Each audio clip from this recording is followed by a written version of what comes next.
Once It So Happened by Hassan Askari, Alone to Alone, 1991.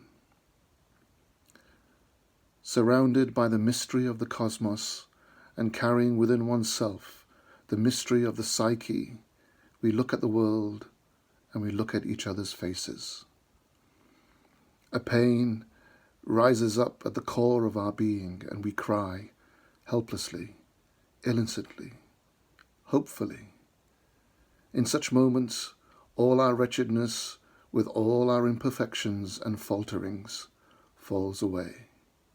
Only pain remains, not of curiosity, not of unanswered questions, not of sorrow, but of being itself.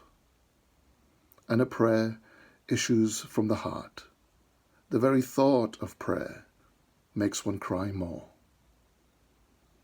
What a world to pass through. What a mind to live by. How difficult it always is to catch a glimpse of oneself in the crowd.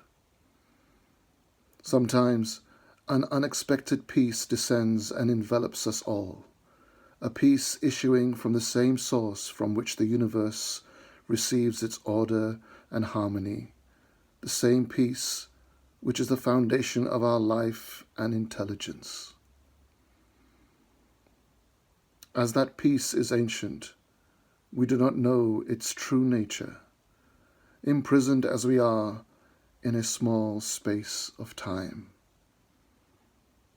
But out of that peace is poured into our hearts a faith that surpasses all beliefs, a faith which supports art, philosophy, and science. That faith is reflected in everything that moves in the universe, from star to star, from planet to planet, from cloud to wave, from the seeds when they open into the leaves and flowers when they bloom, from the butterfly, from the wings of a butterfly, to the dance of a peacock, from the hand that reaches for another hand, from heart to heart when they are absolutely alone. As years pass and we look at ourselves, we wonder at our own steadfastness through myriad storms and trials of life. We did not come through. Something else went through it all, carrying upon its back our frightened existence. As the years pass and we look back, we see a trail of light throughout all the pain and suffering we have gone through. That light is the trace of the traveler. At the close of the 14th century was an individual of such great ecstasy and clarity that people from far-off lands sought him for guidance. Gulbarga, a city famous for its sweet fragrance, was his home in the last years of his earthly life.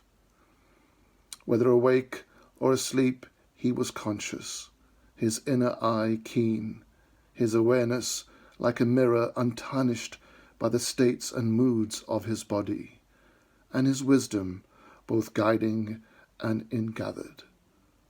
Once, as he lay in his bed late in the night, near the hour when the earth and the heavens were still, and when all living things paused, entering as though the eternity itself for an instant, he saw a form issuing from him and standing in prayer. Had he not remembered the practice of his prophet, he might have continued to watch that supernatural presence performing the worship of its Lord. He got up from his bed, prepared himself for prayer, and followed the example of the exemplar.